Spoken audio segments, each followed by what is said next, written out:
तानम नमो सिद्धाणं नमो आयरीहानम नमो वज्रायानम नमो लोये सवसाहुनम।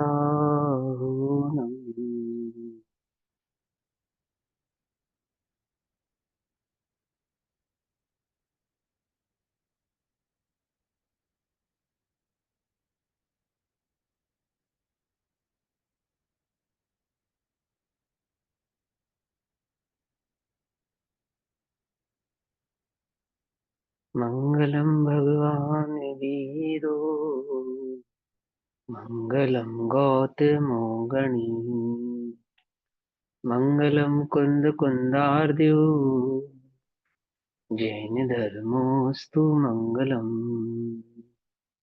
सर्वमंगल मांगल्यम सर्वकल्याणकारकम प्रधानां सर्वधर्माणां जैनं जयतु शासनम्।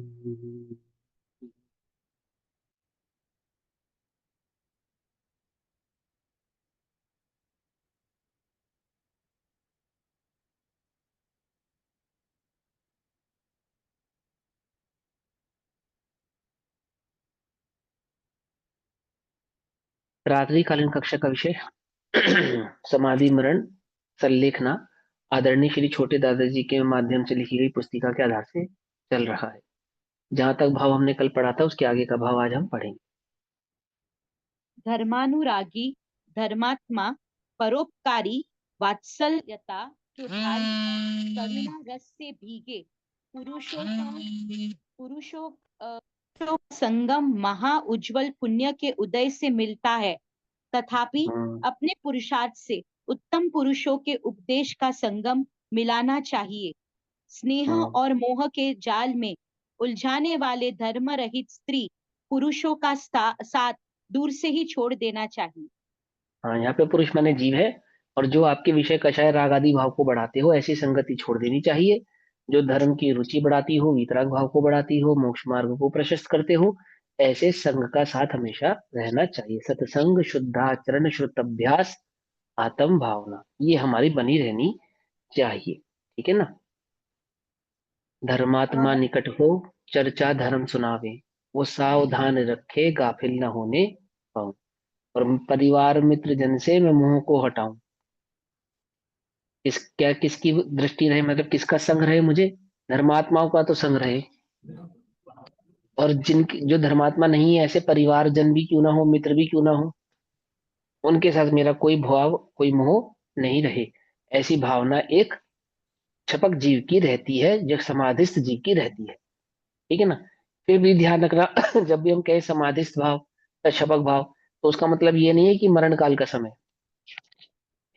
है ना। वो तो मोक्ष मार्ग का रत्नत्रय का मार्ग है, वास्तव में जीवन का मार्ग है ना। चलो आगे। Page 34, Nupurji and all, you all are, I'm reading from page 34. कषाय सलेखना। परवशता से कोई कुसंगी आ जाए तो उससे बात करना छोड़कर मौन होकर रहना। देखो क्या रहना? मौन रहना। उसके साथ ज्यादा चर्चा नहीं करना। मौन क्यों रहना? ऐसा विकल्प नहीं कि चलो इसको समझा देते हैं, हम नहीं समझाएंगे तो कौन समझाएगा, क्या पता हमारे समझने से वो समझ जाए। ऐसा कोई विकल्प मत रखो। कर्ता मत बनो किसी को समझाने के। समझे? क्या कर रहो? सदैव ज्ञाता ही रहो। मुनिराज भी किसी को समझाने के कर्ता नहीं बनते। बहुत बहुत रेयर चांस होता है जब अपनी मर्जी से मुनिराज किसी को उपदेश देते हैं, बहुत रेयर चांस होता है। तो वो भी परम ज्ञानी होते हैं ना, लक्षणों से पहचान जाते हैं कि ये जीव हलुकर्मी है, मंद कषाई है, वस्तु स्वरूप को समझने की योग्यता रखता है, समझ जाते हैं वो। और जिनकी जिनकी तो आचरण से, उनकी बातों से ही झलक रहा है कि ये धर्म की बात को समझने वाले नहीं है, है ना। यहाँ वहां की बात ज्यादा करते हैं, अथवा विकथाएं ज्यादा करते हैं, समाज में क्या हुआ, उसने क्या किया, ऐसा कैसे किया, अथवा भोजन की कथा, हम XYZ जगह गए थे और वहां का खाना बहुत अच्छा है, या वो व्यक्ति ऐसा है, आदि आदि इस तरह की जो बातें करते हैं राजनीति संबंधी। तो ऐसे विकथा करने वालों से तो मौन धारण कर लेना चाहिए, है ना। एक बार मैंने पहले भी बताया है, ये पूछा ना कि लोग इस तरह के प्रश्न पूछते हैं कि वो हाथ में चिड़िया पकड़ के, तब मुनिराज से पूछा कि बताओ ये जिंदा है या मर गई, ऐसे सर्वज्ञ हो ना, तुम सब कुछ जानते हो, तो बताओ कि जिंदा है या मर गई। तो क्या उत्तर देंगे वो उसका। तो लोग कहते हैं, मतलब कुछ लोग ऐसा उत्तर देते हैं कि मुनिराज कह देंगे कि मर गई, और ऐसा कहने पर वो झूठ नहीं लगेगा। क्यों नहीं लगेगा? क्योंकि वो चिड़िया को, जिंदा चिड़िया को छोड़ देगा, और ये बात साबित करने के लिए कि आपने, आपका वचन असत्य है, चिड़िया उड़ जाएगी। ऐसा नहीं है। वहां चिड़िया के प्राण बचाने के लिए ना झूठ बोलना है ना सच बोलना है। क्या करते हैं मुनिराज वहां पे? मौन और धारण कर लेते हैं। हाँ, उपसर्ग है वो, उपसर्ग। अज्ञानी का संसर्ग उपसर्ग जानना। क्या? वो ये, हाँ, अज्ञानी का संसर्ग क्या जानना? उपसर्ग जानना। और जब कोई ऐसा व्यक्ति तुम्हारे निकट आए जो ज्यादा बातें फालतू की करता हो, तो क्या करना? मौन रहना। कम से कम बोलना, बहुत बोलना पड़े, या मौन रहना, बस। ठीक है ना, वही एकमात्र उपाय है। हाँ इमल जी, क्या पूछना आपको? यहाँ क्वेश्चन आता है कि अ, अगर वो बहुत करीब के हैं, साथ में रहते हैं, like it's your in laws, and पूरा हाँ, टाइम मौन रहेंगे और डिसरिस्पेक्ट हो जाएगा, वो भी नहीं चाहिए ना हमको।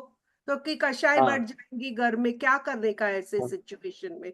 क्योंकि देखो। हमारे पास साथ में जो रहते हैं, अगर वो हमारे साथ साथ नहीं चल रहे हैं, तो ये तो बनना ही है। आई अंडरस्टैंड कि जो मैंने किया होगा उसका अभी चल रहा है, एंड कोई किसी का कुछ बुरा नहीं कर सकता है, मगर व्यवहार में तो ये सब होता है।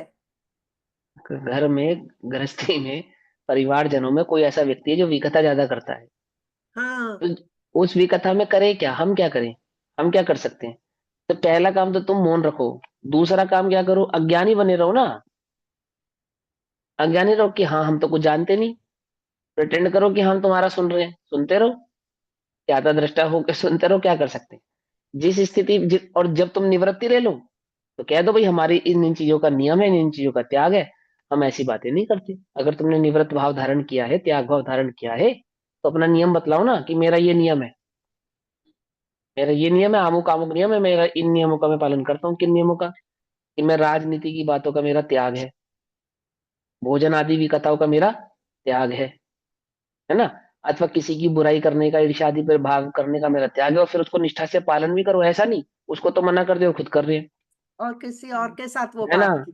और किसी और हाँ, के साथ आप बात कर रहे हो। हाँ, हाँ, ठीक है, वो तो फिर अरुचि है आपकी उस व्यक्ति के प्रति, ना कि उस चर्चा के प्रति। हाँ, अरुचि हाँ। रखो चर्चा के प्रति, ना कि व्यक्ति के प्रति। समझे ना। तो जब चर्चा से अरुचि होगी, तो आप उसको बिल्कुल एकदम ठोक के कह सकते हो, भाई मेरा तो त्याग है, आपसे छोड़ो, मैं किसी से नहीं करूंगा विश्व में, है ना। ऐसा, ऐसे नियम से उसको पालन करो। चलो भाई आगे। अपने कर्मोदय के अधीन देश काल के योग्य जो स्थान प्राप्त हुआ हो, उसी में रहकर शयन, आसन, अशन करना। शयन, आसन और अशन करना। अशन माने भोजन, ग्रहण करने आदि के भाव को। तो क्या कहते हैं कि कर्मोदय के आधार से आपको जैसी भी स्थिति परिस्थिति प्राप्त हुई है, जो भी योग संयोग आपको प्राप्त हुआ है, काश ये घर बड़ा होता, अथवा जहाँ पे धूप पानी ज्यादा आया होता, रोशनी ज्यादा होती, ऐसी जगह होती, अथवा अमुक स्थान पर होता, अमुक प्रकार का होता, अथवा मुझे संस्कार आदि इस प्रकार के प्राप्त हुए होते, आसन इस प्रकार का प्राप्त हुआ होता। तो ये सब विकल्प धारण नहीं करने चाहिए। जैसी स्थिति परिस्थिति में जैसा भी योग संयोग आपको प्राप्त हुआ है, देखो मेरी एक बात को ध्यान से समझना। पाप आदि संगति को तो ग्रहण करना ही नहीं, हिंसा आदि के स्थानों को तो त्यागना ही चाहिए बुद्धिपूर्वक। परंतु जो अहिंसक आदि स्थान है, ऐसे स्थानों में यदि तुम्हारी कषाय आदि इतनी नहीं हुई कि मुनिव्रत को पालन कर पाओ, तो ग्रहण करने की जगह त्याग की भावना अधिक रखो। क्या कहा? ग्रहण करना और त्याग की भावना में क्या अंतर है? समझे। ग्रहण करना माने कि काश मुझे आमुक वस्तु प्राप्त हुई होती, ऐसी भावना से ज्यादा बेटर है जो प्राप्त हुआ है उसमें भी त्याग बुद्धि रखो। कुछ बात समझ में आई या नहीं समझ में आई? समाधिस्थ भाव क्या है? कि वो प्रकार बदल जाए, जो मेरे पास वस्तु है उसका टाइप बदल जाए, ऐसे ही भावना रखने से ज्यादा बेटर है जो प्राप्त है उसे भी त्याग कब करूं, उसका भी त्याग कब होए। ऐसी भावना की मुख्यता होनी चाहिए। क्यों? क्योंकि जो योग संयोग मुझे प्राप्त हुए हैं वो योग संयोग समाधि के कारण नहीं है। हाँ, संसार पूजा चौकी आदि नहीं समाधि के साधन। ठीक है, ये समाधि के साधन नहीं है।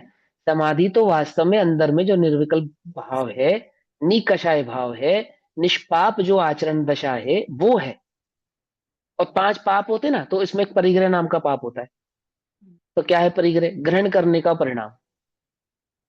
और समाधि क्या है? त्याग का भाव। यानी ये पर पदार्थ में जो सुख बुद्धि है, जब हम उस भावना का त्याग करते हैं, सुख बुद्धि का त्याग करते हैं, तो पर पदार्थ का भी त्याग उसमें आपो आप ही हो जाता है। ठीक है ना? अब मान के चलो तुमने ये विकल्प रखा एक उदाहरण के तौर पे कि मुझे सफेद कपड़ा पहनना है अथवा सफेद कपड़ा बिछाना है। ऐसा ऐसा तुमने विकल्प रखा, जो तो तुम स्वयं अपनी योग्यता से, अपने साधनों के द्वारा इस प्रकार के विकल्प क्रिएट कर पाए तो बात अलग है। लेकिन तुम ऐसी दशा में हो, तुम्हारी ऐसी स्थिति परिस्थिति और अवस्थाएं हैं कि तुम मन वांछित वस्तु की प्राप्ति नहीं कर सकते। जैसे एग्जाम्पल के तौर पे कि तुम सफेद वस्त्र खरीदने की स्थिति में नहीं हो, किसी भी प्रकार का वस्त्र खरीदने की स्थिति में नहीं हो। यदि वस्त्र खरीदने की स्थिति में हो तो सफेद खरीदो, और वस्त्र खरीद पाऊं ऐसी ही स्थिति में नहीं हो तब क्या करोगे? तब क्या करोगे? तो जो है उससे भी भेद विज्ञान करो, पहली बात। प्राप्त करने की इच्छा मत रखो। और जो है उसको, उसके भी त्याग की भावना रखो, ना कि आम के ग्रहण की भावना। ये एक उदाहरण दिया वस्त्र के आधार से। ऐसे ही अन्य अन्य आधारों से समझना चाहिए। जो ज्ञानी होते हैं, जो धर्मात्मा होते हैं, वो कैसे होते हैं? अब देखो भूख लगी है ना, आप पढ़ते होंगे इतिहास की किताबों में इस प्रकार के प्रकरण पढ़ते हैं। वीर भामाशाह का प्रकरण आता है, वीर भामाशाह का स्कूल में पढ़ा था मैंने। तो क्या हुआ, युद्ध करके काल में अपने राजपाट को छोड़कर जंगल में जाना पड़ा। तो उस भामाशाह के साथ क्या हुआ था, वो शाकाहारी, और जंगल में गए और आसपास कोई खाद्य पदार्थ की सामग्री नहीं थी। तो क्या किया उन्होंने कि बोले घास की रोटी बनाकर, इसकी रोटी बनाकर, घास की रोटी बनाकर खाई। ऐसे एक वो कथा है, कहानी है, स्कूल में पढ़ी 9th 10th क्लास में, वीर भामाशाह करके। वो कहानी आपको क्या दर्शा रही है, मैं उस कहानी के माध्यम से आपको यहाँ पे समाधि का भाव समझाऊं। ऐसा तो नहीं कि मैं, क्योंकि मुझे शाकाहारी भोजन प्राप्त नहीं है इसलिए मैं मांसाहार का भक्षण करूं। ऐसा तो करते ही नहीं है। परंतु शाक आदि भोजन में भी जो स्वादिष्ट व्यंजन थे, जब वे भी प्राप्त नहीं हुए तो क्या किया? तो घास का ही से रोटी का बना के उसका काम चला लिया। अब अपना तो घास का भी त्याग है भैया, है ना? तो ऐसी स्थिति में क्या करें? भूख लगने पर क्या करें? कि जो सीमित व्यंजन हमारे हमने रखे हैं, उन सीमित व्यंजनों में भी जो प्राप्त हो, जो सहजता से प्राप्त हो, सुलभता से प्राप्त हो, उस ही मात्र का सेवन करके रह जाना चाहिए।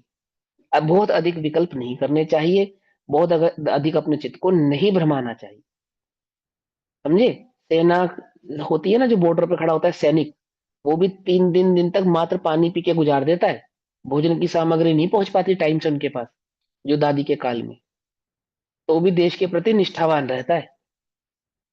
समझे? और यहाँ तो 3 लोग के नाथ बनने का मार्ग है।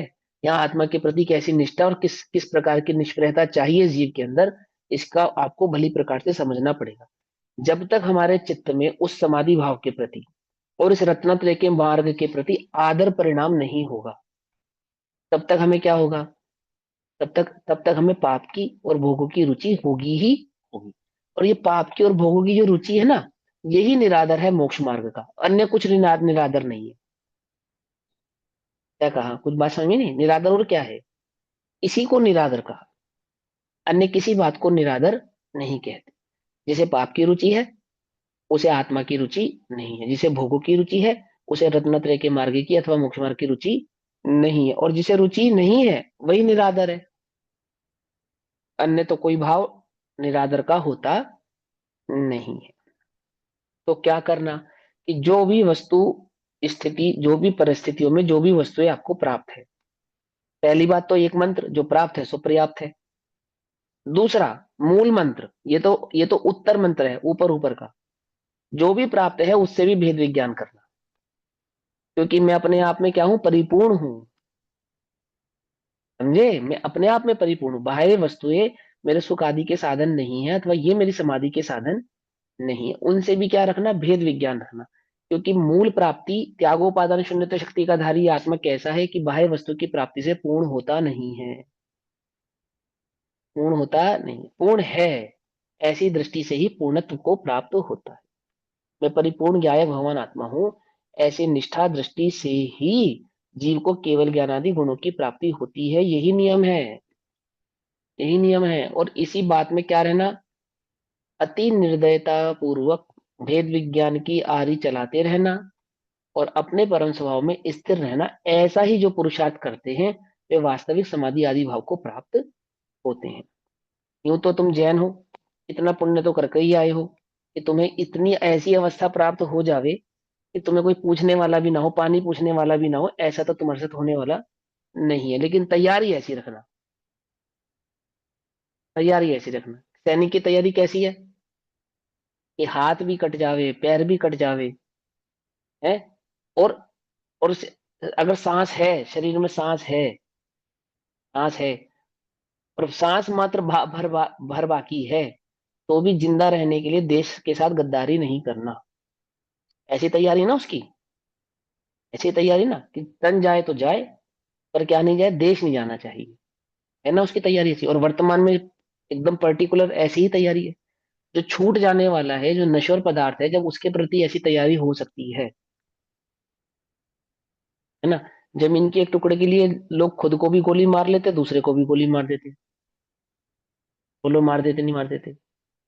जो रिश्ते नश्वर ही हैं, जिनकी कोई सार्थकता भी नहीं है, ऐसे प्रेम आदि प्रसंगों में प्रेम आदि की प्राप्ति ना होने पर मरने तैयार है, मारने तैयार है। बोलो है या नहीं है? है ना? ये तो लगत जगत में पूरा स्पष्ट ही है, दिख ही रहा है। तो ये जो जो अविनश्वर आत्मा है, जो एक्चुअल में सुख का निधान है, जिसकी एक बार दृष्टि करने भर से अनंत सुख की प्राप्ति होने वाली है, तुझे प्रत्यक्ष होने वाली है, तू एक बार कर कर तो देख, कर कर तो देख। उस आत्म तत्व के लिए तू नश्वर चीजों की दृष्टि नहीं छोड़ सकता। अजब ही है। लोक में जो प्रसिद्ध है कि नश्वर ही है, छूट ही जाएगा, बहुत दिनों तक रहने वाला नहीं है, उसके लिए तो मरने तैयार है। और जो अविनश्वर है, अविनाशी है, उसके लिए भोगों की दृष्टि छोड़ने को तैयार नहीं है। कोई मरने की बात थोड़ी कह रहे हैं हम तुमसे, हम तो तुम्हें अजर अमर होने का मार्ग बतला रहे हैं। और ऐसा मार्ग जो कभी फिर विलुप्त तो होता नहीं है, छूटता नहीं, छूटता नहीं। इसलिए किसका मार्ग है ये? ज्ञानियों का मार्ग है। सदगुरु कहत सहज का धंधा, वाद विवाद करे सो धंधा। जो ज्यादा अकल लड़ाए अथवा जो ज्यादा दिखाए उसके अंदर, उसकी बात नहीं है ये सहजता का मार्ग है एक बात, ज्ञानी का मार्ग है दूसरी बात। और जिसे भोगों की रुचि नहीं है उसका मार्ग है ये। तो अगर भोगों की रुचि है तो फिर कोई बात ही नहीं है, उनके लिए तो ये उपदेश भी नहीं है। किसके लिए उपदेश है? जिसे जिसे भोगों की रुचि नहीं है, आत्मा की रुचि है। मरने मिटने को कौन तैयार है? जिसे देश से प्रेम है, वो तैयार है। सब कोई थोड़ी मरने मिटने को तैयार है। देशभक्ति तो तुम सबके अंदर होगी, ऐसा नहीं है ना? अभी अभी राष्ट्रगान चलेगा तो तुम सब खड़े हो जाओगे, लेकिन मरने मिटने के लिए कितने तैयार हो ये बताओ? मरने मिटने को तो कोई विरले ही तैयार होते हैं ना, है ना? ऐसे ही मोक्ष मार्ग में धर्म के प्रति प्रेम तो हो सकता है सबको हो, लेकिन भोगों की दृष्टि छूटे और आत्मा की रुचि बढ़े, ये तो कुछ विरले ही होते हैं। कुछ बात समझ में आई या नहीं आई? कुछ विरले ही होते हैं। वो विरले ही इस समाधि भाव को प्राप्त होते हैं, सभी समाधि भाव को प्राप्त होते नहीं। एक इसे कहते हैं कषाय संलेखना। चलो आगे। जिन शास्त्रों की परम शरण ग्रहण करना, जिन सिद्धांतों का उपदेश धर्मात्माओं से सुनना, हम्म, त्याग, संयम, शुभ ध्यान, भावनाओं को विस्मरण नहीं करना, क्योंकि धर्मात्मा साधर्मी भी अपने तथा दूसरों के धर्म की पुष्टता चाहते हैं।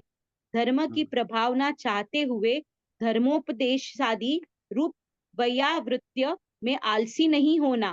त्याग, व्रत, संयम, शुभ ध्यान, शुभ भावना में ही आराधक साधर्मी को लीन करना चाहिए। जो जिनके तुम निकट हो वो, और जो तुम्हारे निकट हैं वे, एक दूसरे को परस्पर क्या करे, धर्म में स्थित कर। स्वयं को धर्म में स्थित करना, अन्य को धर्म में स्थित करना, अन्य के माध्यम से स्वयं को धर्म में स्थित करना, और अपने माध्यम से अन्य को धर्म में स्थित करना। ये क्या है? ये प्रभावना है, यही मार्ग है। इसी प्रकार के साधनों का, संसाधनों का क्या रखना?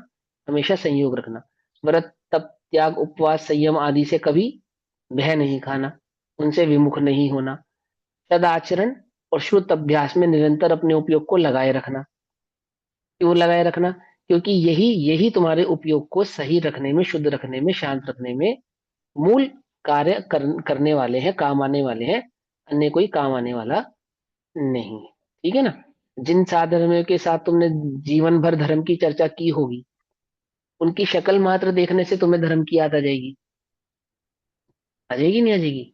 जैसे स्कूल के दोस्त होते हैं, बहुत सालों बाद मिलते हैं, तो क्या याद आता देखते ही साथ? कि तुमने मिलकर स्कूल में कितने कांड किए थे। याद आते ना एकदम से। अमुक टीचर के साथ क्या किया था, और अमुक दोस्त के साथ क्या किया था, और अमुक के साथ क्या किया था, सब याद हो जाता है एकदम। ऐसा बचपन बिल्कुल आंखों के सामने दौड़ने लगता है। दौड़ने लगता नहीं, दौड़ने लगता। ऐसे ही जिन साधर्मियों के साथ बैठ के तुमने घंटों तत्व चर्चा की थी, तत्व अभ्यास किया था, संयम आदि की आराधना की थी, मोक्ष मार्ग की आराधना की थी, ऐसे साधर्मी जब तुम्हारे निकट होते हैं, तुम उनके निकट होते हो, तो तुम्हें क्या याद आता है?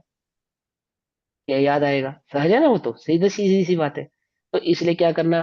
कि धर्मात्मा जीवों के, साधर्मी जीवों के संसर्ग में रहना, व्रत, तप, त्याग, उपवास, संयम आदि की निरंतर आराधना करना, श्रुत आदि का अभ्यास निरंतर बनाए रखना, है ना?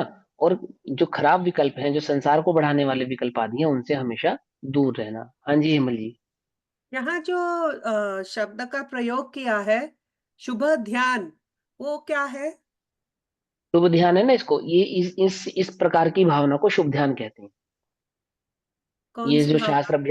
जो शास्त्र अभ्यास की भावना है, जो साधर्मियों की वैयावृत्ति आदि सेवा करने की भावना है, धर्मात्मा आदि जीवों के निकट रहने की जो भावना है, व्रत, तप, त्याग, संयम आदि उपवास की जो भावना है, देव शास्त्र गुरु के द्वारा कथित धर्म को सुनना, सुनाना, वाचन करना, उनकी भक्ति आदि करना, उनका पूजन आदि करना, उनकी सेवन आदि करना, ये सभी शुभ ध्यान कहलाते हैं। तो शुद्ध क्यों हम नहीं लिखा शत इसको? तो शत आवश्यक करते हैं दिन में, हाँ, वो शुभ हाँ, भावनाएं, सब शुभ कुछ शुभ ध्यान है। ध्यान है। हाँ, वो सब शुभ ध्यान है। ठीक है। गॉड है। एक आत्मानुभूति शुद्धोपयोग है, बाकी सब शुभ ध्यान है। हाँ। समझे? मैं आत्मा हूँ, ये चिंतन भी शुभ ध्यान है। हम्म। मैं पर से भिन्न एक ज्ञायक तत्व हूँ, ये भी शुभ ध्यान है। सब शुभ ध्यान है ये। ठीक है ना? जो शुद्ध है वो तो आत्मानुभूति, आत्मलीनता है। निरंतर शुद्धता तो मुनिराजों की होती है, और हाँ। गृहस्थों के कदाचित स्वानुभूति का काल जो होता है वो शुद्ध भावना का काल। इसके अतिरिक्त अन्य जितना भी चिंतन है, वो सारा का सारा शुभ भाव का चिंतन ही। आगे। एक क्वेश्चन है भाई। भाई भाव और भावना में क्या अंतर है? वो शब्दों का कोई अंतर हो तो मुझे इतना ज्ञान नहीं है, पर एक ही बात है, भाव और भावना। कोई अंतर नहीं है, एक ही बात है। कोई विशेष ज्ञानी हो, वो भाव और भावना में अंतर करते हो, तो हो सकता है करे, लेकिन भाव और भावना एक अर्थ ही है, कोई इनमें विशेष अंतर नहीं है। एक एक एक फर्क अगर हो सकता है, तो ज्यादा से ज्यादा ये हो सकता है कि जो हमारी धारणा है, धारणा समझते हैं, जो हमारी धारणा है, वही वो तो हमारी भावना है। और उसके अतिरिक्त कभी कभी धारणा से विपरीत भी कभी कभी किसी प्रकार के परिणाम उत्पन्न हो जाते हैं, वो हमारे भाव है ना? फॉर एग्जाम्पल, हम रात्रि भोजन नहीं करना चाहते, और हमें रात्रि भोजन का त्याग है, ये तो हमारी भावना है, और हम उसका अनुपालन भी कर रहे हैं। परंतु कभी कभी कदाचित बहुत तीव्र वेदना होने पर, किसी कर्म चोदय के कारण अथवा भूख आदि लगने पर, हमें रात में खाना खाने की इच्छा हो जाती है। तो ये जो इच्छा हुई, ये तो है भाव। और उस भाव में भी निरंतर एक भावना चलती है कि नहीं, हमें नहीं खाना, हमें नहीं खाना, हमारा तो त्याग है। एक रात में कोई मैं मर थोड़ी जाऊंगा, आदि आदि, ये जो हम चिंतन कर रहे हैं, ये सारी हमारी वास्तविक भावना है कि हम अपने नियम को तोड़ना नहीं चाहते। और ऐसी भावनाओं के अंतर्गत कभी कभी कुछ विचलित कर देने वाले परिणाम भी आ जाते हैं। वो भाव हैं, वो कभी होते हैं, कभी नहीं होते, लेकिन भावना तो निरंतर ही बनी रहती है। ठीक, चलो भाई आगे। यदि कोई आराधक ध्यान सहित होकर भी कर्म के तीव्र उदय से तीव्र रोग, क्षुधा, तुषादि परिशह सहन करने में असमर्थ होकर व्रतों की प्रतिज्ञा तोड़ने लगे, अयोग्य वचन भी कहने लगे, रुदनादि रूप विलाप रूप आर्त परिणाम हो जाए, तो साधर्मी बुद्धिमान पुरुष उसका तिरस्कार नहीं करे, कटु वचन नहीं कहे, कठोर वचन नहीं कहे, क्योंकि वह वेदना से तो दुखी है ही। बाद में तिरस्कार के व अवज्ञा के वचन सुनकर मानसिक दुख पाकर दुर्ध्यान करके धर्म से विचलित हो जाए, विपरीत आचरण करने लगे, आत्मघात कर ले, इसलिए आराधक का तिरस्कार करना योग्य नहीं है। हाँ, अब क्या है कि कदाचित किसी कर्म उदय के कारण जो आपने व्रत तप त्याग नियम संयम आदि की धारणाएं की हैं, उनसे विपरीत तुमको परिणाम होने लगे। और परिणाम कैसे होने लगे? तीव्र होने लगे। अब कदाचित किसी साधर्मी को होने लगे, तो तुम, जिसकी कषाय भी मंद है, जिनकी इंद्रियों में दम है, वो उस साधक का क्या ना करे? तिरस्कार ना करे। अरे कैसे आदमी हो तुम, रात में खाना है तुमको, और इसलिए तुमने इतना धर्म किया था, ऐसे चिल्ला रहे हो, बच्चों की तरह रो रहे हो, बिलख रहे हो, गालियां दे रहे हो, वो अपशब्द कह रहे हो। जब तीव्र वेदना होती है, जब वेदना सही नहीं जाती, तो धर्मात्मा जीव भी कैसे होते हैं? मलेच्छों जैसी प्रवृत्ति करने लगते हैं। लेकिन उनकी प्रवृत्ति को देखकर जो आराधक जीव है, जो ज्ञानी जीव है, वे अपने चित्त को विचलित नहीं करते। क्या करते हैं? उस आराधक जीव को जो तीव्र कषाय के कारण विचलित हो रहा है, उसको धर्म में स्थित करते हैं बहुत प्रकार के वचनों द्वारा। बहुत प्रकार के वचनों द्वारा क्या करते हैं? धर्म आदि मार्ग में उसको स्थित करते। ठीक है ना? क्या नहीं करते? उसका निरादर नहीं करते, जा मर जा, जो करना है कर, हमें क्या लेना, तेरी गति बिगड़ेगी, हमें तो उससे कुछ लेना देना नहीं है, हमें तो पता ही था कि तू दिखावटी है, आदि है, आदि है। इस प्रकार के वचन उसको नहीं कहकर उसको धर्म में स्थित करने वाले वचन ही कहते हैं, उसकी सहायता करते हैं।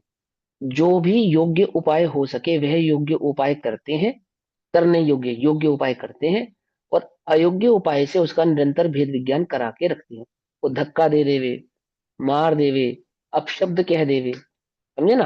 क्यों? ऐसा पता है क्यों होता है? अनकॉन्शियस हो जाता है माइंड, बीमारी के कारण, तीव्र रोग के कारण जो हमारा मन होता है ना, मन वो विचलित होने लगता है। उस विचलित अवस्था में जीव ऐसा कार्य करने लगता है। आपको अभी देखना, एक दिन या दो दिन भूखे रहकर देखना, आपको पता चलेगा। ठीक है? आप ऑटोमेटिकली छोटी छोटी बातों पे चिड़चिड़ाने लगोगे अपने आप ही। ऐसा मूड आपका चिड़चिड़ा हो जाएगा। ठीक, अब आप कोई रीजन नहीं है चिड़चिड़ाहट का, लेकिन वो देह का ऐसा ही योग संयोग है कि जब उसे भोजन आदि की प्राप्ति ना हो, तो वो थोड़ा सा मन क्या होता है? विचलित होने लगता है। अब आपने पेट भर लिया, अपना भोजन कर लिया, तो ऑटोमेटिकली मन प्रसन्न हो जाता है, शांत हो जाता है, खुश हो जाता है। कुछ बात समझ में नहीं आई? तो ऐसा निमित्त नैमित्तिक संबंध है। तो वहां पे व्रत तप त्याग उपवास संयम आदि के कारण भी कई बार, अथवा तीव्र रोग की वेदना के कारण, तीव्र प्यास या क्षुधा वेदना के कारण मन क्या हो जाता है? विचलित हो जाता है, विक्षुब्ध हो जाता है, पागलपन जैसी हरकतें करने लगता है।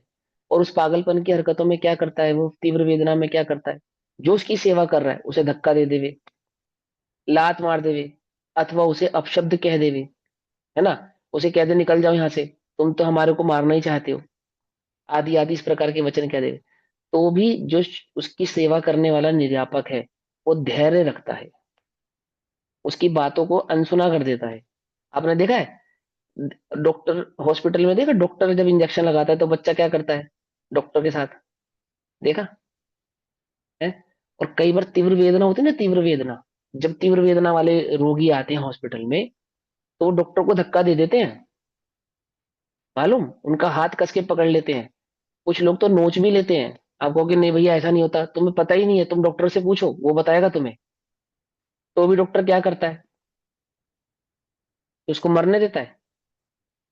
उसकी उसको मालूम है, तो धैर्य, उसको पता है ये जिस अवस्था में ये जीव आया है, इस अवस्था में इसका ऐसा ही होना है। ये वेदना से सही नहीं जा रही, इस वेदना के कारण ये चीख रहा है, चिल्ला रहा है, तड़प रहा है। ठीक है ना?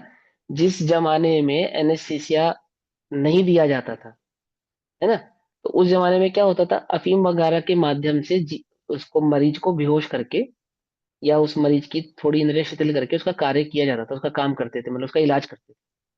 तो कई बार ऐसा होता था कि अफीम आदि का जो डोज है ना, डोज, वो उतना नहीं दिया जा पाता था कि वो बेहोश हो सके या उसकी इंद्रिय शिथिल हो सके।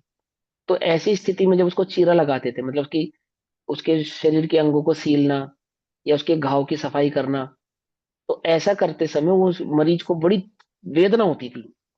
उस वेदना में, उस तड़पन में वो डॉक्टर पे हमला कर देता था कि ये मुझे मुझे दुखी कर रहा है, मुझे परेशान कर रहा है।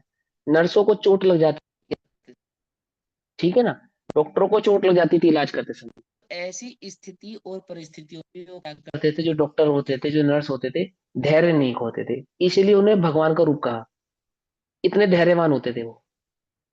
समझे या नहीं समझे, कितना धैर्य उनको, कि जिसका वो इलाज कर रहे हैं वही उन्हें अपशब्द कह रहा है, वही उनको धक्का दे रहा है, उनको चोट पहुंचा रहा है, और तो भी वो निर्ममत भाव से उसकी सेवा कर रहे हैं। ऐसा सेवा का परिणाम होने के कारण डॉक्टर को भगवान का रूप ऐसा कहा जाता था। तो क्या समझा रहे हैं कि जब लोग, वो समझता है, जो ज्ञानी है, जो जिसको धर्म की समझ है, जिसको स्वरूप का विषय का ज्ञान है, वो ये बात समझता है कि छपक की इस प्रकार की अवस्था हो सकती है। मुनिराज भी ऐसी अवस्था को प्राप्त हो जाती है, गृहस्थों की तो छोड़ो, मुनिराजों की भी ऐसी अवस्था हो जाती है। उस विक्षिप्त अवस्था में वो कुछ कुछ कहने लगते हैं, बेहोशी की अवस्था हो जाती है, बेहोशी की, रोगी में रोग की अवस्था में। तो वहां अब कहो रात के 2 बजे हैं और आधे बेहोश हो गए, और पानी पानी पानी पानी ऐसा कह रहे हैं। बोलो क्या करें, पानी पिलाएं या नहीं पिलाएं? अथवा जो आसपास के लोग हैं, वो उस निर्यापक को उल्टा सीधा कहने लग सकते हैं कि तू तो इनको मार डालेगा, तुझे कुछ अक्ल नहीं है, किसने तुझे निर्यापक बना दिया, कुछ समझ वमझ नहीं है। ऐसे लोगों की बातों को सुनकर भी वो धैर्य रखता है, धैर्य रखता है। क्या नहीं करता, उसके नियम संयम आदि में किसी प्रकार की त्रुटि ना होवे, दोष ना होवे, इसका ध्यान रखते हुए उस समाधिस्थ जीव को धर्म में वापस स्थित करता है। समझे, अनेक प्रकार के उपायों से, अनेक प्रकार के, कई कई प्रकार के उपायों से, कहानी आदि के माध्यम से, चरणानुयोग आदि के माध्यम से, स्वर्ग का सुख, नरक का भय दिखाकर, समझे, उसको क्या करता है, किसी भी प्रकार से उसकी कषायों को शांत करके उसको धर्म में स्थित करता है। और क्या नहीं करता, उसके प्रति वैर भाव धारण नहीं करता, द्वेष भाव धारण नहीं करता, उसके प्रति विक्षुप्त भाव धारण नहीं करता, जुगुप्सा आदि भावों को उसके प्रति धारण करता नहीं है। समझ में आई बात? इतना धैर्य वह जीव रखता है, और स्वयं भी धैर्यवान रहो अपने परिणामों के प्रति। यदि तुम्हें कदाचित विचलित कर देने वाले परिणाम आ जावे, विचलित कर देने वाली तुम्हारी अवस्था हो जावे, तो घबराना नहीं, धैर्य रखना। सबसे पहला भेद विज्ञान, ये देह मैं नहीं हूं। क्या नहीं हूं मैं?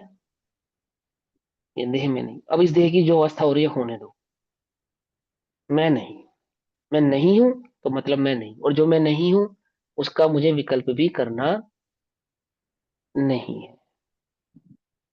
भाई बस समझ में, जो मैं नहीं हूं उसका मुझे विकल्प भी करना नहीं है। ऐसा, ऐसा हमेशा भेद विज्ञान जागृत रखना चाहिए। ठीक, चलो भाई आगे।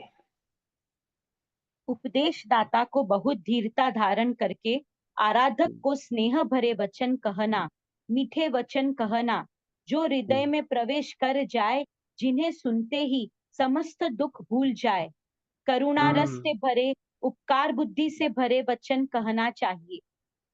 उपकार बुद्धि से भरे वचन कहना चाहिए। अप्रिय कटुक कठोर शब्द नहीं कोई मुख से कहा करे, ऐसे वचन तो कहने ही नहीं चाहिए। और कैसे वचन कहने चाहिए? हित मित प्रिय वचन कहने चाहिए। हित मित प्रिय माने जो हित दे करने वाले हों, जो मित यानी कि मीठे हों, और प्रिय यानी कि सुनने वाले के हृदय में प्रवेश करने वाले। ठीक है ना, उसको धर्म की याद दिलाने वाले हो, उसको धर्म में स्थित करने वाले हो, ना कि उसकी कषायों को भड़काने वाले हो। है ना, जैसे कई बार ऐसा होता है, तुम किसी को समझा रहे होते हो और वो तुम्हारी बात नहीं समझ रहा होता, तुम बड़ी कोशिश करते हो समझाने की, वो नहीं समझता, फिर क्या करते हो तुम? एकदम से गुस्सा खा जाते हो, नहीं खा जाते एकदम से, एकदम, और फिर दो चार उसको गालियां देते हो, उल्टी सीधी बात कहते हो, गधा है तू, तुझे कुछ नहीं समझ में आ रहा, तुझे इतनी देर से समझा रहे, तूने पागल समझ रखा है, कर जाने क्या क्या। ऐसा करते नहीं करते, है ना। वो कह रहे हैं ऐसा नहीं होना चाहिए, धैर्यवान होना चाहिए, धैर्यवान। समझे। अगर वो नहीं, और ऐसा कर कर देख लेना, फिर सामने वाले की भी कशाई भड़क जाती है। बोलो भड़क जाती है नहीं भड़क जाती। जैसे तुम गुस्सा खाते हो वो भी गुस्सा खा जाता है। खा जाता नहीं खा जाता, एकदम एकदम वो भी तैश में आ जाता है। कह रहे ऐसा नहीं होना चाहिए, धैर्यवान होना चाहिए। हो सकता है कि तुम बहुत देर से समझाओ और वो ना समझे, ऐसा हो सकता है। तो भी क्या करना चाहिए, धैर्य पूर्वक उसको हितमित प्रिय वचन द्वारा धर्म के मार्ग में लगाए रखना चाहिए। देखो आप सोचो कितने कितना विजेता है वो कशाय का।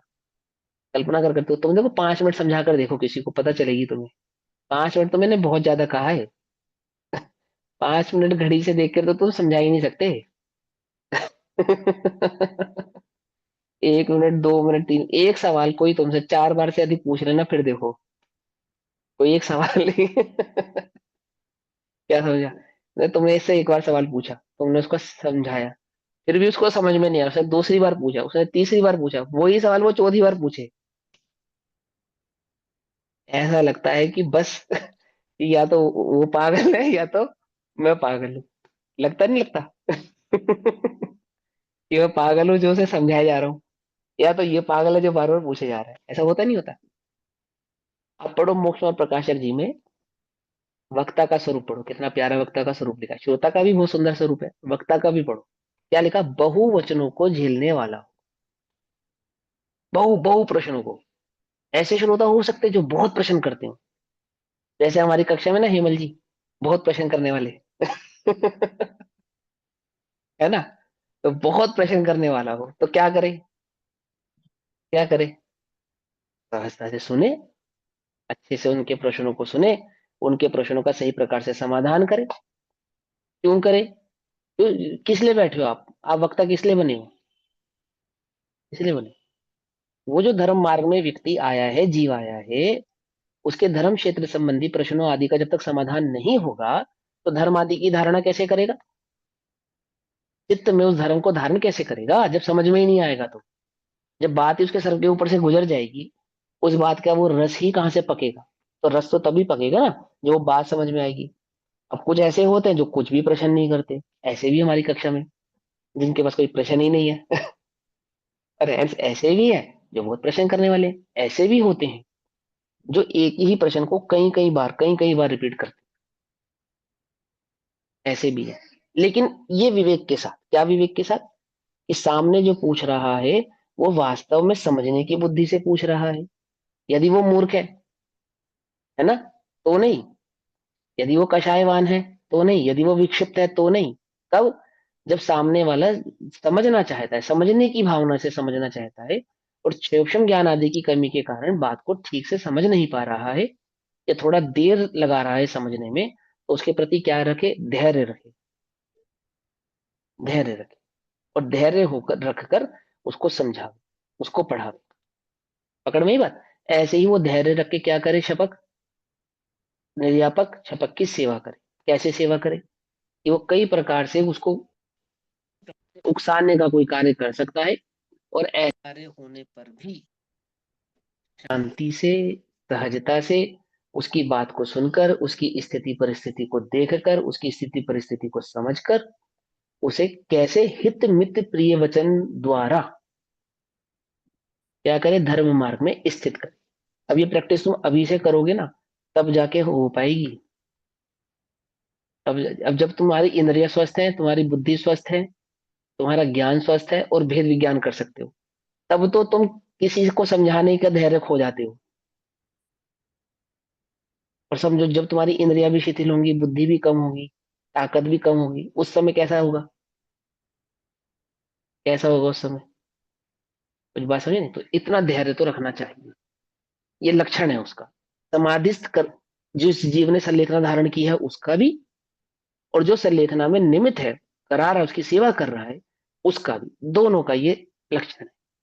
चलो भाई आगे। इस प्रकार मार्गदर्शन देने के उपरांत वे पंडित सुदास सुखदास जी संलेखना धारण करने वाले को संबोधित करते हैं, उसका महत्वपूर्ण अंश इस प्रकार है। हे धर्म संबोधन के नहीं है। इच्छुक, अब हे धर्म के सावधान इच्छुक। हो जाओ। पूर्व कर्म के उदय से रोग वेदना महाव्याधि उत्पन्न हुई है, परिशहों का कष्ट पैदा हुआ है, शरीर देखो युद्ध निर्बल भेरी हो बजती है, गया युद्ध है। भेरी। युद्ध भेरी बजती है, युद्ध भेरी मालूम? इमरजेंसी। इमरजेंसी लगती है, देश में लग जाती है कई बार, बॉर्डर पे लगती है। क्या होता है? एक हूटर बजाया जाता है। क्या कहता है वो हूटर आपसे? सावधान हो जाओ। क्या सावधान हो जाओ? कि शत्रु सेना ने क्या किया है? अतः आक्रमण किया है। अब क्या करता है जैसे ही बात सुनता है तो सैनिक, जिस भी अवस्था में होता है ना, जिस भी अवस्था में, तुरंत सबसे पहले क्या करता है? अपना हथियार संभालता है, अलर्ट होता है। भोजन कर रहा है तो भोजन छोड़ता है, किसी से बात कर रहा है तो उस बात को छोड़ता है। चोट भी लगी हो तो अपने उस घाव को छोड़कर पहले किसको संभालता है? पहले देश संभालता है। देश संभालता नहीं संभालता? जब हुटर बजा, दुश्मन सेना ने आक्रमण किया है, तो किसी भी स्थिति परिस्थिति में सोता भी हो, सारा दिन का थका हारा हो, तो थकान को छोड़कर सबसे पहले देश की रक्षा में क्या हो जाता है? नियुक्त हो जाता है। ऐसे ही सदाशिवदास जी कह रहे हैं कि हे धर्म भीरु जीवो, हे साधको सुनो। क्या सुनो? ये जो शत्रु सेना है ना, 8 कर्मों की, इसने क्या किया? आक्रमण किया। किस रूप में आक्रमण किया है? कषाय आदि का आक्रमण किया है, रोग आदि का आक्रमण किया है, संयोग आदि का आक्रमण किया है। कि तुम्हारे संयोग कैसे हो गए? तुम्हारे तुमसे विपरीत हो गए हैं। तुम्हारी देह कैसी हो गई है? तुमसे ही विपरीत हो रही है। अथवा तुम्हारा मनोबल कैसा हो रहा है? हो सकता है वो तुमसे विपरीत जा रहा हो, उस स्थिति परिस्थिति के कारण। तुम सावधान हो जाओ, अलर्ट हो जाओ। क्या अलर्ट हो जाओ? मन वचन काय की इस परिणति से, इस प्रवृत्ति से अलर्ट हो जाओ। ये जो मित्र बनकर बैठा है ना, मित्र देह, क्या है ये? यही शत्रु बन जाएगी। रोग के काल में, उदय के काल में क्या हो गई? ये तुम्हारी शत्रु हो गई। क्या कह रहे हैं? इससे तुम सावधान हो जाओ। क्या सावधान हो जाए जी, बताओ। पूर्व कर्म के उदय से रोग वेदना महाव्याधि उत्पन्न हुई है, परिशहों का हम्म। कष्ट पैदा हुआ है, शरीर हम्म। निर्बल हो गया है, आयु हम्म। पूर्ण होने का अवसर आया है। अतः हम्म। अब दीन नहीं हो, कायरता दीन नहीं छोड़कर। हो। दीन नहीं हो मतलब, ये जो बेचारापन है इसको छोड़ दो। ये जो तुम्हारे अंदर सिंपैथी गेनर का परिणाम है ना, मैं बुजुर्ग हूँ, कोई मेरी सेवा करने वाला नहीं है, और हमने तो जीवन भर सबकी सेवा की थी, अब हमारे पास कोई नहीं है, ऐसी दीनता को छोड़ दो। कि मैं क्या कर सकता हूँ, अकेला क्या कर लूंगा? क्या कर लूंगा? है तो तू 3 लोग का नाथ, और तू भूल गया। जैसे वो कहावत, एक कहानी है ना, कि एक शेर का बच्चा, छोटा शेर का बच्चा कहाँ हो गया? सियालने के झुंड में जाके मिल गया। सुनी कहानी? सियाल सियाल के झुंड में जाकर मिल गया। और सियाल के झुंड में बच्चा बच्चा था, तो सियालों के बीच में पला। तो सियाल शेर से डरते थे, तो ये भी शेर से डरता था, है ना? तो एक दिन एक सिंह की, एक शेर की नजर उस पर पड़ी। उसने देखा ये क्या कर रहा है, कि सियाल सारे भाग रहे हैं और उनके साथ साथ ये भी भाग रहे, तो उसने रोका उसको, रुक। घबरा गया वो तो, एकदम कांपने लगा थर थर। ने कहा, "ये क्या कर रहे तू? कि तुम मुझे मार दोगे?" "अरे मैं तुझे क्यों मारूंगा, तुझे क्यों खाऊंगा? तू भूल गया तू कौन है? कि मैं भी सियाल हूँ।" "सियाल नहीं है तू, सियाल नहीं है तू, शेर है तू। देख देख मेरा रूप देख।" उसको दिखा ले जाता तालाब के किनारे, उसको दिखाता, देख देख झांक कर। और अपने अंदर की शक्ति का है तो, अरे मैं भी शेर हूँ। बस समझे नहीं समझे? तो क्या कह रहे हो तुमसे? ये जो तू बेचारा बन रहा है, बेचारा कैसे बेचारा बन रहा है? मैं बुजुर्ग हूँ, बुजुर्ग है तू। मैं इंद्रियां मेरी हैं शिथिल हो गई है, मैं कमजोर हो गया हूँ। अब कौन मेरी सेवा करेगा? अब क्या होगा मेरा? ऐसी दीनता को छोड़। तू स्वयं दीनों का नाथ है, और तू क्या बन रहा है? दीन है तो नाथ बन गया दीन, स्वभाव को भूलकर। तेरी ऐसी स्थिति हो रही है, सावधान हो, सावधान। सावधान हो, ये दीनता छोड़। पहला काम। मैं गरीब हूं, ये दीनता छोड़। मैं कमजोर हूं, ये दीनता छोड़। मैं अज्ञानी हूं, ये दीनता छोड़। अब मुझे तो ज्यादा याद नहीं होता, ज्यादा समझ में नहीं आता। अरे दीन, छोड़, आवश्यकता ही नहीं है ज्यादा याद करने की, ज्यादा याद रहे इसकी आवश्यकता नहीं है, शरीर में बहुत बल रहे इसकी आवश्यकता नहीं है, घबराना नहीं, घबराना नहीं, दीनता छोड़, अपने नाथ स्वभाव की ओर दृष्टि कर, अपने प्रभु स्वभाव की दृष्टि कर। क्या छोड़? दीनता छोड़। ये सियालियों के झुंड को छोड़ और शेरों का झुंड ज्वाइन कर, चल। समझ आई नहीं समझ आई? है ना? ऐसा। तो क्या कहते हैं? दीनता छोड़। आगे? कायरता छोड़कर शूरपणा हाँ, ग्रहण करो। क्रूरता ग्रहण करो। कायरता छोड़ कायर के क्रूरता ग्रहण करो। शूरों का तो मार्ग ही यही है ना? क्रूरता ग्रहण करो। आगे? कायर व दीन होने पर भी असाता कर्म का उदय नहीं छोड़ेगा। कायर और दीन होने पर क्या साधता का कर्म तुम्हें छोड़ देगा? बेचारा समझ के छोड़ देगा, अरे ये तो बेचारा है। क्यों? तुमने सुना होगा लोक में कि जब विपत्ति आती है तो चारों तरफ से आती है। सुनी कहावत है ना? क्या है मतलब? कि कर्म का उदय कभी भी तुम्हें बेचारा देखकर छोड़ेगा नहीं, हर तरफ से तुम्हें घेरेगा। और लोक में एक कहावत और है, पता है क्या? मरते को मारते हैं। क्या मतलब है इसका? क्या? तुम अगर बेचारे बनोगे तो तुम्हें और बेचारा बनाया जाएगा। क्या कहा? कुछ बात समझ में नहीं है? क्या कर रहे हो तुम? इसलिए बेचारे मत बनो। अगर तुम्हें बचना है तो सबसे पहले अपना ये बेचारापन छोड़ दो, ये कायरता छोड़ दो, शूरवीरता धारण करो, क्योंकि लोक का ऐसा ही स्वरूप है। व्याकुल का फल व्याकुलता है। तुम कमजोर बनोगे तो और कमजोरी तुमको घेरेगी, तुम बेचारे बनोगे तो और बेचारे पने के प्रसंग तुमको घेरेंगे। तुम ये सोचो कि कोई मुझ पे दया कर जाएगा, तो कोई जगत में किसी पे दया करता नहीं है। क्यों? कर्म का उदय किसी दया नहीं करेगा। लोक में कोई किसी पे दया थोड़ी करता है। उदय है, जो दया है वो भी उदय है, और जो निर्दयता है वो भी दो है। तुम्हारी शक्ल देख कर कर्म का उदय तुम्हारे साथ समीप नहीं आएगा, अरे ये तो बड़ा बेचारा है, इसे छोड़ दो। दशाचारो गति की दयनीय, दया का न किंतु यहाँ विधान। दया का कोई विधान नहीं है। तुमसे ज्यादा बेचारा है एक इंद्रिय पेड़, कुत्ता, बिल्ली, नरक का नारकी, उसके बेचारेपन की तुम कल्पना नहीं कर सकते। बहुत बेचारा है वो। लेकिन लेकिन क्या? कर्म के उदय, कर्म के उदय तुम्हें बेचारा समझ के छोड़ने वाले नहीं। अच्छा, जब हम शूरवीर बनेंगे तब छोड़ देंगे? अरे वो किसी को नहीं छोड़ते, वो तीर्थंकरों को नहीं छोड़ते, समझे नहीं समझे, चक्रवर्तियों को नहीं छोड़ते, वे किसी को नहीं छोड़ते। तो तू उसकी दृष्टि छोड़ कि वो मुझ पर दया करेगा या नहीं करेगा। अपने स्वभाव की दृष्टि कर कि वो तुझे छू सकता नहीं है, वो तेरा कुछ बिगाड़ सकता नहीं है, वो तेरे अनंत गुणों के निधान में सेंध नहीं लगा सकता। क्या समझे? सेंध नहीं लगा सकता, है ना? अपने स्वभाव की, अपने स्वरूप की दृष्टि कर कि वो तुझे छू नहीं सकता, है ना? वो सीता का प्रसंग है ना, कि रावण सीता को छू नहीं सकता, है ना? रावण क्या कहते हैं कि जब मेरी इच्छा के बिना रावण मुझे छू नहीं सकता, बिल्कुल पक्की बात है एकदम। एकदम निश्चल होके, निशंक होके बैठी है सीता। क्या कह रही है? रावण मुझे छू नहीं सकता। और रावण को पता है अगर मैंने सीता को छुआ तो मैं ही भस्म हो जाऊंगा, है ना? लोक में ऐसे ही ना, कि अगर मैंने गलती से भी से टच किया तो मेरा ही काल आ जाएगा। कर्म के उदय को पता है ये बात। क्या पता है? कि मैं इसको छू नहीं सकता, इस जीव द्रव्य को छू नहीं सकता। ये तीन लोग का नाथ है, मैं इसका कुछ नहीं बिगाड़ सकता।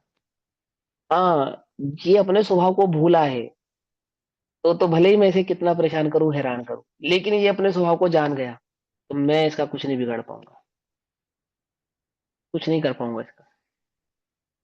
कि कुछ कर पाए? जिन्होंने अपने स्वरूप को जाना, कर्म उनका कुछ कर पाए?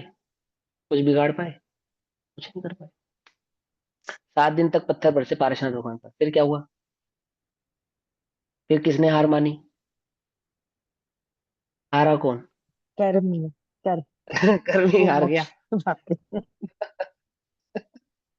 वो हार गया, क्योंकि उन्होंने स्वरूप जाना था ना। स्वरूप जानने वालों के समक्ष कर्म हार जाते हैं। तो क्या नहीं करना, बेचारेपन को छोड़ दो। तुम ये मत सोचो कि हम बेचारे हैं तो कोई हम पे दया करेगा, कोई तुम पे दया नहीं करेगा। संसार से तो बिल्कुल उम्मीद मत रखना। एक बात, दूसरी बात आगे। दुख को हरण करने में कोई भी समर्थ नहीं है। हाँ, कौन तुम्हारे दुख को हर लेगा? डॉक्टर साहब बचा लो मुझे, वैद्य जी बचा लो, कोई ऐसा इंजेक्शन दे दो कि बस ये रोग मेरा दूर हो जाए। बोलो है? मरते न बचावे कोई, बहु मणि मंत्र तंत्र बहु होई। और मरते न बचावे कोई, कोई नहीं बचा सकता। है लोक में, है जगत में कोई जिसके साथ, जिस पे तुम दावा कर सको कि ये मुझे बचा लेगा? बोलो, है? कोई नहीं। कोई तुम्हें बचा सकता नहीं है। ऐसा कह के हम तुम्हें डरा नहीं रहे हैं, ऐसा कह के हम तुम्हें चेता रहे हैं। क्या समझे? अंतर समझे? ऐसा कह के हम तुम्हें क्या कर रहे हैं? चेता रहे हैं। क्या चेता रहे हैं? कि अभी अपने अजर अविनाशी अमर तत्व को देख, जान। अभी जान, अभी समझ जा कि जिसको तू अपना मान के बैठा है वो नश्वर है, उसे कोई बचाने में समर्थ नहीं, कोई उसकी रक्षा करने में समर्थ नहीं है। देखो, आदिनाथ भगवान कहाँ है? भगवान महावीर स्वामी कहाँ है? कहाँ है बताओ? है तुम्हारे आसपास है? स्वयं सिद्धशिला। तीर्थंकर थे ना। वो भगवान आदिनाथ थोड़ी है। जो सिद्ध शिला पे है।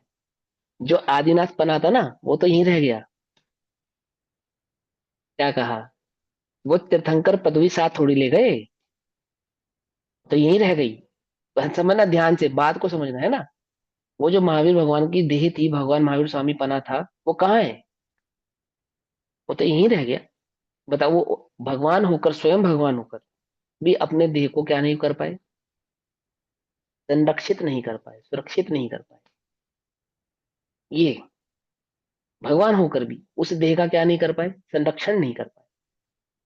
और तू इस देह का क्या करना चाहता है? संरक्षण करना चाहता है। कल्पना तो कर, है कोई जगत में जिसकी देह का आज तक संरक्षण हुआ हो? सर्वोत्कृष्ट जीवों की देह का संरक्षण नहीं होता, तो तेरी इस देह का संरक्षण कौन करेगा? कौन समर्थ है? एक तीर के लगत कृष्ण की विनश गई काया। एक तीर के लगने से कहाँ लगा था वो तीर? सीने में, सर में, पेट में, डर में। पाँव में। पाँव में सिकंदर था, सिकंदर अलेक्जेंडर। मालूम कहाँ उसको एक घाव हो गया था, छोटा सा घाव। बस वो घाव उसका ठीक नहीं हुआ, मर गया। एक घाव होने से मर गया, घाव मात्र से। क्यों? ठीक नहीं हुआ। बहुत वैद्य थे उसके पास, बहुत डॉक्टर थे, आधी दुनिया जीती थी उसने, धन दौलत भी बहुत थी, पर कोई ठीक नहीं कर पाया उसको। तो तू अशरण जगत की शरण छोड़ और सहज स्वभाव की शरणागति आ। क्यों? इस सहज स्वभाव जो स्वयं का स्वभाव है, वहां तो रोग आदि भाव ही नहीं है, और जगत निरोगी नहीं है। क्या कहा? जगत में कोई क्या नहीं है? निरोगी नहीं है कोई जगत में निरोगी? बोलो, है? क्या लगता है तुमको? देह, देह देह देह ही रोग है, ऐसा जानकर जो देह बुद्धि छोड़ देते। क्या कहा? देह ही रोग है ऐसा जानकर जो देह बुद्धि छोड़ देते हैं, और निरोग आत्म तत्व की, निरोगी आत्म तत्व की जो दृष्टि करते हैं। समझे? ऐसे ऐसे शूरवीर ही उस समाधिस्थ भाव को प्राप्त होते हैं। तो क्या नहीं करना? बेचारापन छोड़ दो, पहला काम। इस देह को संभालने में कोई समर्थ नहीं है, कोई मुझे बचा लेगा, कोई मुझे बचा लो, ऐसी भावना का तुरंत त्याग कर देना चाहिए। तेरे तेरे कर्म में आयुष होगा ना, आयुष बल होगा, तो सब बचा लेंगे। तो चिंता नहीं कर, बचने के सब साधन मिल जाएंगे, सब निमित्त प्राप्त हो जाएंगे, सहज ही हो जाएंगे। और तू कितनी कल्पना कर ले बचने की, कितनी? कोई बचा लेगा? बटेगी डबल डॉक्टर संजीव जी बटेगी। गोधा जी का है था ना समाधि दिवस, है ना, मालूम चल गया सबको ट्यूमर है। अच्छे बढ़िया वकील, बहुत बढ़िया डॉक्टर को भी बुला लिया, धन की भी कमी नहीं है, उनके नाम का पूजा पाठ करने वालों की भी कमी नहीं है। क्या है ना, कि जहाँ दुआ दया, जहाँ पे दवा काम नहीं करती वहां पे क्या काम करती है, दुआ काम करती है। तो दुआ करने वाले थे नहीं थे, कितने थे। और ऐसा भी नहीं कि कोई उनकी उम्र हो गई थी इसलिए उनको जाना पड़ेगा, ऐसा भी नहीं था। लेकिन मणि मंत्र तंत्र बहु हुई, और मरते ना बचावे कोई। कर्म ये नहीं दिखेगा आप धर्मात्मा है, कर्म ये नहीं दिखेगा आप ज्ञानी हैं, कर्म ये नहीं दिखेगा आप तो जैन है, ओहो आप तो बड़े अहिंसक थे, चलो आपके ऊपर थोड़ी दया बर कर देता हूँ। ऐसा तो वो नहीं करने वाला। समझे नहीं समझे, तो क्या नहीं करना, कि कोई मुझे बचा लेगा, ऐसे ममत्व भाव का त्याग कर देना चाहिए। क्योंकि जो मैं को पहचानते हैं वो जानते हैं कि देह में नहीं हूं, तो इसको बचाने का उपाय भी वे करते नहीं, है ना।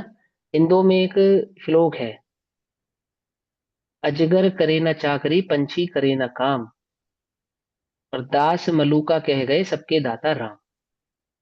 क्या है इसका मतलब, मैं दूसरे तरीके से समझाता हूँ कि इस जगत में कितने प्राणी हैं, है ना। अब देखो, इस अथाह संसार में, अथाह प्राणियों में कितने जीवों को तो डॉक्टर प्राप्त है, और कितने जीवों को दवा प्राप्त है, बताओ।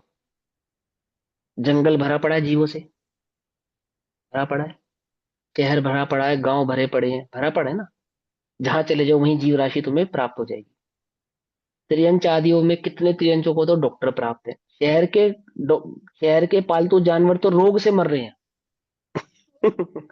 है, और जंगल के वो निरोगी अवस्था में जी रहे हैं। ध्यान से समझना पड़े कि कितने जीवों को तो डॉक्टर प्राप्त है, कितने जीवों को तो दवा प्राप्त है। जो मनुष्य है बुद्धिमान है उनमें ही कितने डॉक्टरों को तो, कितने जीवों को तो योग्य डॉक्टर प्राप्त है। जितना ज्यादा धनवान है ना जो जीव, मेरी बात को ध्यान से समझना, उतना ही ज्यादा, अब क्या बोलूं, जल्लाद डॉक्टर प्राप्त है उसे। क्या कहा, कुछ बात समझ में ही नहीं, उल्टा नहीं पकड़ना। क्यों, तुम्हारे पास धन ज्यादा है, और धन ज्यादा होने की वजह से तुम कहाँ जाते हो, कहाँ जाते हो, बड़े स्लोटर हाउस में जाते हो। स्लोटर हाउस समझते हो, किसे कहते हैं स्लोटर, किसे कहते जहाँ पर गला काटने की मर्जी। हैं गला काटा जाता है। कुछ बात समझ में आई या नहीं समझ में आई? अब मैं किसी डॉक्टर को बुरा नहीं कह रहा हूँ भैया, कोई डॉक्टर सुन रहा हो तो मेरी बात का बुरा नहीं मानना, पर मैं तुम्हें समाज की एक सच्चाई से अवगत करा रहा हूँ। जिस पे जितना ज्यादा धन है वो अपने इर्द गिर्द उतने ही ज्यादा ऐसे जीवों से घिरा है जिनकी दृष्टि सिर्फ उसके धन पर है, उस पर नहीं, है ना। जिस पे जितना ज्यादा धन है और जिस पे जितना कम धन है, क्या बोलो, एक भी गरीब आदमी, माने अमीरों की तुलना में 0.1% गरीब आदमी तो कैंसर से मरता है, अमीरों की तुलना में 0.1%। 0.1% गरीब आदमी हार्ट अटैक से मरता है। क्या कहा, कुछ बात समझ में नहीं। 0.1% गरीब आदमी को तो प्रोटीन और उसको नेचुरल डाइट की प्राप्ति हो पाती है ना, और तुमसे ज्यादा मजबूत रहता है वो। और अमीर आदमी के पास महंगे से महंगा खाना, महंगे से महंगे साधन, महंगे से महंगी दवाइयां, महंगे से महंगे उपाय, है ना। अंबानी का बेटा देखा तुमने, डुबकी लगा कर आया अभी। देखिए उसकी स्थिति, अब क्या समझ रहे हो, प्रैक्टिकल दिख रहा है, आंखों से दिख रहा है, फिर भी इस जीव को समझ में नहीं आ रहा क्या। कुछ सुध बुध नहीं रही है, मिथ्यामति छाई गई है। अभी भी उसको लगता है कि मेरा धन, मेरा ज्ञान मुझे बचा लेगा, मुझे बचा लेगा। ये तुम्हारी सबसे, क्या बताए, विपरीत मान्यता। नहीं नहीं, क्या नहीं है, इसको क्या नहीं करना, बेचारा नहीं बनना, एक बात। और इस अपेक्षा से, इस भावना से तो रहना ही नहीं कि कोई हमें बचा लेगा। जो बचने का समय होगा तो कोई मार नहीं पाएगा, सहज ही सारे संयोग बनेंगे ही बनेंगे, नियम से बनेंगे, पक्की बात। और जाने का समय होगा तो कोई बचा नहीं पाएगा। एक और जीता जागता उदाहरण अंतिम, एक है ना, जो दो किडनी खराब वाले बाबा, दोनों किडनियां खराब है ना, बड़े फेमस हो रहे हैं, उनकी दोनों किडनियां खराब है, प्रेमानंद जी महाराज, उनकी दोनों किडनियां खराब है ना। किसकी कृपा से जिंदा है वो? राधा कृष्ण की कृपा से वो जिंदा है। क्यों भाई? अब वो तो ऐसा ही मानते हैं कि भगवान की कृपा से मैं जिंदा हूं। डॉक्टरों ने जवाब दे दिया, 30 साल की उम्र में दोनों किडनियां खराब थी, अब क्या उम्र हो गई? मेरे ख्याल से 57-58 वर्ष की उनकी उम्र हो गई। डॉक्टरों के हिसाब से उनको 5 वर्ष से अधिक जीवन नहीं रहना चाहिए था, जीवित नहीं रहना चाहिए। किसके बल पे जीवित है वे? और अकेले वो नहीं है ऐसे जगत में, वो तो फेमस हो गए हैं इसलिए उनका नाम हो रहा है। ऐसे जगत में बहुत जीव हैं, बहुत जीव। मेरे खुद के प्रैक्टिकल में जानने में ऐसे बहुत सारे जीव हैं जिनको अभी जिंदा नहीं रहना चाहिए, पर वो जिंदा है। क्यों? आयुष कर्म है। जब तक आयुष कर्म साथ देगा तब तक देह का संयोग रहेगा, आयुष कर्म नहीं रहेगा तो देह का संयोग भी नहीं रहेगा। यानी इस आयुष कर्म के नियम को भली प्रकार से पहचान। है बस समझ में? तो ऐसी जागृति रखना। 2 पॉइंट एक बार फिर से दोनों पॉइंट रिपीट करना दीदी, फिर समय हो गया। एक, मैं अब दीन वाला वही पैराग्राफ सर। हाँ पहला वाला, हाँ। हाँ। हे धर्म के इच्छुक, अब सावधान हो जाओ। पूर्व कर्म के उदय से रोग, वेदना, महाव्याधि उत्पन्न हुई है। परिशहों का कष्ट पैदा हुआ है। शरीर निर्बल हो गया है। आयु पूर्ण होने का अवसर आया है। अतः अब दीन नहीं हो, कायरता छोड़कर शूरपणा ग्रहण करो। कायर व दीन होने पर भी असाता कर्म का उदय नहीं छोड़ेगा। दुख को हरण करने में कोई भी समर्थ नहीं है। दुख को हरण करने में कोई समर्थ नहीं है। ये बात जानकर अपने सहज सुख स्वभाव की दृष्टि करो, है ना। अभी चर्चा को यहाँ विराम देते हैं, अभी समय हुआ, बाकी चर्चा कल करेंगे। तब तक सभी के लिए जय जिनेन्द्र। ओम नमः सिद्धेभ्य। निज निधि निज में बताई, यह अनंत उपकार है, उसके लिए जिनवाणी माँ को वंदना शत बार है। नमो हरिहंताय।